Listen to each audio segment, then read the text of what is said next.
ನಮಸ್ಕಾರ ಸ್ನೇಹಿತರೆ, ನನ್ನ ಚಾನಲ್ಗೆ ಆತ್ಮೀಯವಾದ ಸ್ವಾಗತ. ಸ್ನೇಹಿತರೆ, ಈ ವಿಡಿಯೋನ ಕೊನೆ ತನಕ ನೋಡಿ, ಹಾಗೆ ನನ್ನ ಚಾನಲನ್ನು ಸಬ್ಸ್ಕ್ರೈಬ್ ಮಾಡಿ ನನಗೆ ಸಪೋರ್ಟ್ ಮಾಡಿ. ಸ್ನೇಹಿತರೆ, ಪೂಜನೀಯ ಸ್ಥಾನವನ್ನು ಪಡೆದಿರುವ ತುಳಸಿಯ ಮಹತ್ವ, ತುಳಸಿಯ ಕಲ್ಯಾಣ ಹಾಗೂ ತುಳಸಿಗೆ ಮಾಡುವಂತಹ ವಸಂತ ಪೂಜೆ ಬಗ್ಗೆ ತಿಳಿದುಕೊಳ್ಳೋಣ ಬನ್ನಿ. ಸ್ನೇಹಿತರೆ, ಮೊದಲಿಗೆ ತುಳಸಿಯ ಮಹತ್ವವನ್ನು ತಿಳಿದುಕೊಳ್ಳೋಣ. ಹಿಂದೂ ಧರ್ಮದಲ್ಲಿ ತುಳಸಿ ಬಹಳ ಮುಖ್ಯ. ಇದನ್ನು ಅತ್ಯಂತ ಪೂಜ್ಯವೆಂದು ಪರಿಗಣಿಸಲಾಗುತ್ತದೆ. ಪದ್ಮ ಪುರಾಣದ ಪ್ರಕಾರ ತುಳಸಿ ನಾಮವನ್ನು ಪಠಿಸುವ ಮೂಲಕ ವಿಷ್ಣು ತುಂಬ ಸಂತೋಷ ಹೊಂದಿದ್ದಾನೆ. ಯಾರ ಮನೆಯ ಮುಂದೆ ತುಳಸಿ ಸಮೃದ್ಧವಾಗಿ ಬೆಳೆದಿರುತ್ತದೆಯೋ ಆ ಮನೆಯಲ್ಲಿ ಯಾವುದೇ ತೊಂದರೆ ಇರುವುದಿಲ್ಲ ಎಂಬ ನಂಬಿಕೆ ಇದೆ. ಹಾಗೆಯೇ ಪುರಾಣ ತಜ್ಞರ ಪ್ರಕಾರ ತುಳಸಿ ಆರಾಧನೆಯು ಭಗವಾನ್ ಶ್ರೀಕೃಷ್ಣನನ್ನು ನೇರವಾಗಿ ಪ್ರತಿಬಿಂಬಿಸುತ್ತದೆ ಎಂದು ಹೇಳಲಾಗುತ್ತದೆ. ಸ್ನೇಹಿತರೆ, ತುಳಸಿಯ ಪುರಾಣದ ಬಗ್ಗೆ ತಿಳಿದುಕೊಳ್ಳೋಣ. ತುಳಸಿಯು ಜಲಂಧರನ ಹೆಂಡತಿಯಾದ ವೃಂದ. ರಾಕ್ಷಸನಾದ ಜಲಂಧರನ ಕಿರುಕುಳ ತಾಳಲಾಗದೆ ದೇವತೆಗಳು ವಿಷ್ಣುವಿನ ಸಹಾಯಕ್ಕೆ ಮೊರೆ ಹೋದರು. ಪತಿವ್ರತೆಯಾದ ವೃಂದಳ ತಪೋಶಕ್ತಿಯಿಂದ ಜಲಂಧರನು ಅತ್ಯಂತ ಶಕ್ತಿಶಾಲಿಯಾದನು. ಒಮ್ಮೆ ವಿಷ್ಣು ಜಲಂಧರನ ವೇಷ ಧರಿಸಿ ವೃಂದಳ ಪಾತಿವ್ರತ್ಯ ಶಕ್ತಿಯನ್ನು ಭಂಗ ಮಾಡಿದನು. ಹೀಗೆ ಪಾತಿವ್ರತ್ಯ ಶಕ್ತಿಯ ಭಂಗದ ನಂತರ ರಣಭೂಮಿಯಲ್ಲಿ ಜಲಂಧರನು ಮಡಿದನು. ವಿಷ್ಣುವಿಗೆ ಶಾಪ ನೀಡಿ ವೃಂದ ತನ್ನ ಪತಿಯ ಶವದೊಂದಿಗೆ ಬೂದಿಯಾದಳು. ಮುಂದೆ ಆ ವೃಂದಳೆ ತುಳಸಿಯಾಗಿ ಪಾರ್ವತಿ ತಯಾರಿಸಿದ ಬೃಂದಾವನದಲ್ಲಿ ಹುಟ್ಟಿದಳು. ಹೀಗೆ ಪಾರ್ವತಿ ತಯಾರಿಸಿದ ಬೃಂದಾವನದಲ್ಲಿ ಜನಿಸಿದ ತುಳಸಿಯು ನಂತರ ರುಕ್ಮಿಣಿಯಾಗಿ ಜನ್ಮ ಪಡೆದು ಕಾರ್ತಿಕ ಶುದ್ಧ ದ್ವಾದಶಿಯಂದು ಕೃಷ್ಣನನ್ನು ಮದುವೆಯಾದಳೆಂದು ಪ್ರತೀತಿ ಇದೆ. ಇನ್ನೊಂದು ಪುರಾಣದ ಪ್ರಕಾರ ದೇವತೆಗಳಿಗೂ ಹಾಗೂ ದಾನವರಿಗೂ ಕ್ಷೀರಸಾಗರವನ್ನು ಕಡೆದಾಗ ಕೊನೆಯಲ್ಲಿ ಅಮೃತ ಕಲಶ ಬಂತು. ಅದನ್ನು ಕೈಗೆ ತೆಗೆದುಕೊಂಡು ವಿಷ್ಣುವಿನ ಕಣ್ಣುಗಳಿಂದ ಬಂದ ಆನಂದ ಬಾಷ್ಪಗಳು ಆ ಕಲಶದಲ್ಲಿ ಬಿದ್ದು ಅದರಿಂದ ಒಂದು ಸಣ್ಣ ಗಿಡ ಹುಟ್ಟಿತು. ಹೀಗೆ ವಿಷ್ಣುವಿನಿಂದ ಜನ್ಮ ಪಡೆದ ಗಿಡಕ್ಕೆ ಯಾವ ಗಿಡದ ಹೋಲಿಕೆ ಇಲ್ಲವಾದ್ದರಿಂದ ತುಳಸಿ ಎಂದು ಹೆಸರಿಟ್ಟು ಲಕ್ಷ್ಮಿಯೊಡನೆ ತುಳಸಿಯನ್ನು ವಿಷ್ಣುವು ಮದುವೆಯಾದನು. ಸ್ನೇಹಿತರೆ, ಇದಿಷ್ಟು ತುಳಸಿಯ ಪುರಾಣ ಮತ್ತು ತುಳಸಿಯ ಮಹತ್ವವಾದರೆ, ಇನ್ನು ಕರಾವಳಿ ಭಾಗದಲ್ಲಿ ತುಳಸಿಗೆ ನಡೆಯುವಂತಹ ವಸಂತ ಪೂಜೆ ಇದರ ಬಗ್ಗೆ ತಿಳಿದುಕೊಳ್ಳೋಣ. ಕರಾವಳಿಯಲ್ಲಿ ಮಾಡುವ ವಸಂತ ಪೂಜೆ ತುಂಬಾನೇ ವಿಶೇಷವಾದ ಪೂಜೆಯಾಗಿದೆ. ತುಳಸಿ ಕಟ್ಟೆಯನ್ನು ಚೆನ್ನಾಗಿ ತೊಳೆದು ಅದಕ್ಕೆ ಅಲಂಕಾರ ಮಾಡಲಾಗುತ್ತದೆ. ದೇವರ ಅಂದರೆ ತಿರುಪತಿ, ಧರ್ಮಸ್ಥಳ, ಸುಬ್ರಹ್ಮಣ್ಯ, ಇನ್ನು ಬೇರೆ ಬೇರೆ ದೇವರ ಹಣದ ಡಬ್ಬಿಯನ್ನು ತುಳಸಿ ಕಟ್ಟೆ ಎದುರು ಇಡಲಾಗುತ್ತದೆ. ಅದಕ್ಕೆ ಹೂವು ಮತ್ತು ತುಳಸಿ ದಳ ಹಾಕಲಾಗುತ್ತದೆ. ಬಾಳೆ ಎಲೆಯ ಮೇಲೆ ಅಕ್ಕಿಯನ್ನು ಹಾಕಿ ಅದರ ಮೇಲೆ ಸಿಯಾಳವನ್ನು ಇಡಲಾಗುತ್ತದೆ. ನಂತರ ಸಿಂಗಾರ ಹೂವಿನಿಂದ ಅಂದರೆ ಅಡಿಕೆ ಹೂವನ್ನು ತುಳಸಿ ಕಟ್ಟೆ ಮತ್ತು ಸಿಯಾಳದ ಮೇಲೆ ಶೃಂಗಾರ ಮಾಡುತ್ತಾರೆ. ಜೊತೆಗೆ ಬೇರೆ ಬೇರೆ ರೀತಿಯ ಹೂವುಗಳಿಂದ ಅಲಂಕಾರ ಮಾಡಲಾಗುತ್ತದೆ. ಇನ್ನು ತುಳಸಿ ಕಟ್ಟೆ ಮತ್ತು ಸಿಯಾಳಕ್ಕೆ ಅರಶಿನ ಮತ್ತು ಕುಂಕುಮವನ್ನು ಹಚ್ಚಲಾಗುತ್ತದೆ. ಇನ್ನು ಒಂದು ಲೋಟದಲ್ಲಿ ಕಾಳು ಮೆಣಸಿನ ಪುಡಿ ಮತ್ತು ಒಣಶುಂಠಿ ಪುಡಿ, ಬೆಲ್ಲ, ನೀರು ಹಾಕಿ ಮಿಕ್ಸ್ ಮಾಡಿ ಅದನ್ನು ತೀರ್ಥ ಮಾಡಲಾಗುತ್ತದೆ.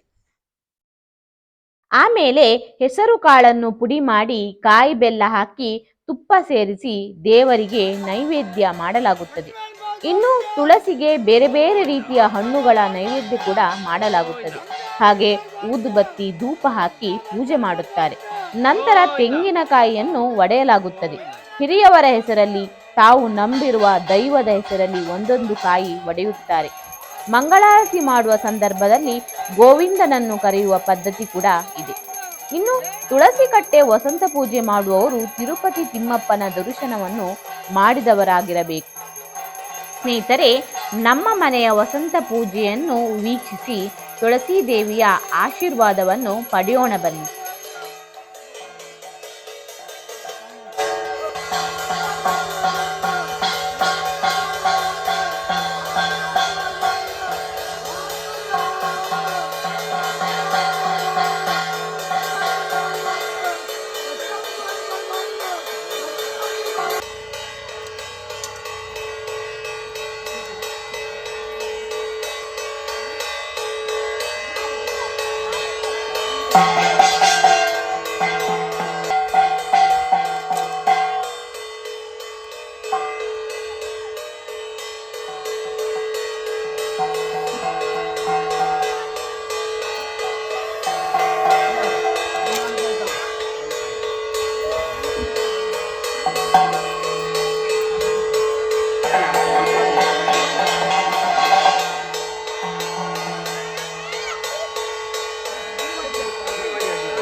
ಕೋರ್ಡ್ ಪರಗಾಸು ಕುಟುಂಬ.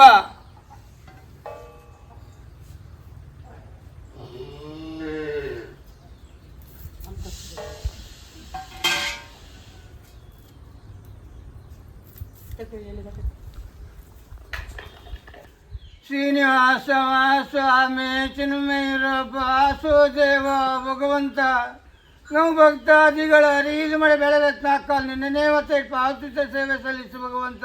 ಇನ್ನು ಹೆಚ್ಚಿನ ಸೌಭಾಗ್ಯ ಕೊಟ್ಟಿ ಗೂಡು ವಾಸುದೇವ ಭಗವಂತ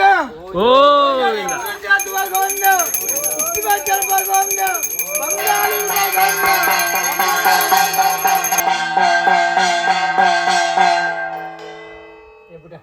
ಭಗವಂತ ವಾಸುದೇವ ಶ್ರೀಮನ್ನಾರಾಯಣ ಶ್ರೀದೇವಿ ಭೂದೇವಿ ಸಹಸ್ರನಾಮ ಜೋಡಿಯ ಹಾಗೆ ಹಾಗೆ ಒಂದು ಸುತ್ತನೆ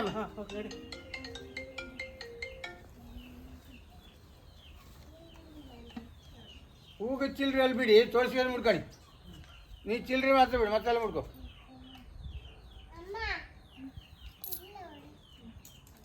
ತೋರಿಸ್ಕೊಂಡು ಮುಡ್ಕೊಳ್ಳಿ.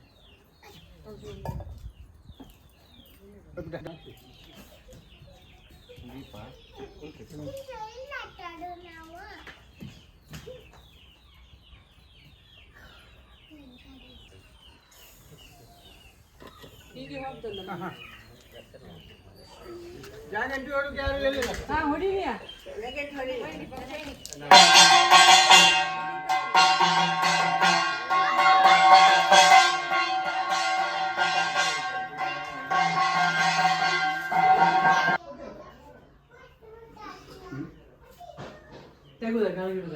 ಇರ್ಲಿ ಬೇಡ.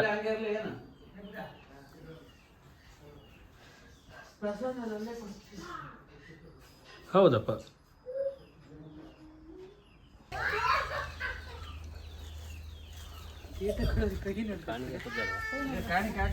ಏನ್ ಅಡ್ಗದ್ ಕಾಣಿಕೆ